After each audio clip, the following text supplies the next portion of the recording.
Hey guys, welcome back. I just want to show you a clip here of something a friend and I were doing in DMM mode, as well as talk about some updates that are going on for what I'm doing anyway.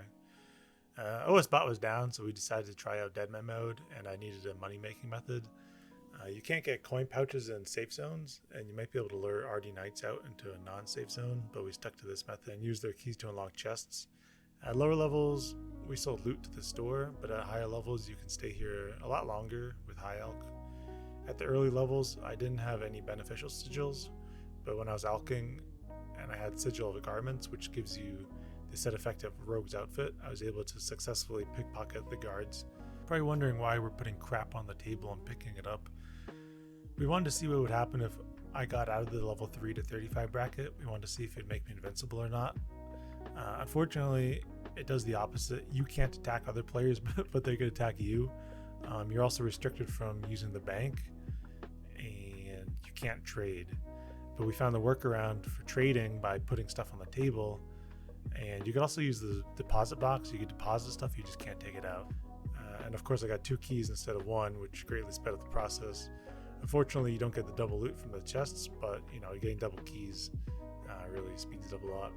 This netted me about 160k gold an hour, which was a static profit because you can only get so much at a time, but you can run multiple accounts and go from there. We found out that the sapphire necklace and emerald necklace could be enchanted and sold for double profit, double the elk profit, because you could enchant them and people use them for popular teleports like the game's necklace and ring and dueling and whatnot. You get quite a few of them, so you can bank them, but walking back and forth or teleporting back and forth, because you have to walk back from Lumbridge either way to the ham storeroom, takes up quite a bit of time. So if you were to do that, I would suggest using a mule. In terms of safety, you're in the wilderness, of course. It's deadman mode, so people could attack you, but we were down there for quite a few hours, at least I was anyway, and I never saw a single person. Not a single person. But when you fail, you get stunned, but that doesn't inhibit your ability to teleport away.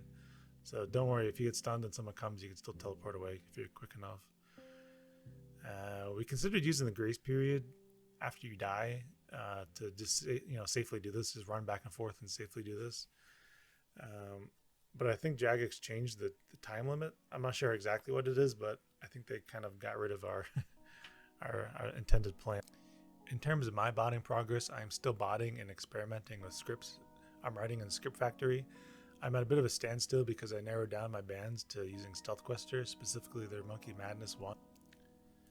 Stealth Quester is still good for most of the other quests, but using it for Monkey Madness, in my opinion, is a 99% guaranteed ban.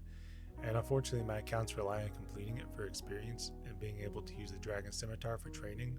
So I need to write my own script in Script Factory or do it manually, which is never going to happen.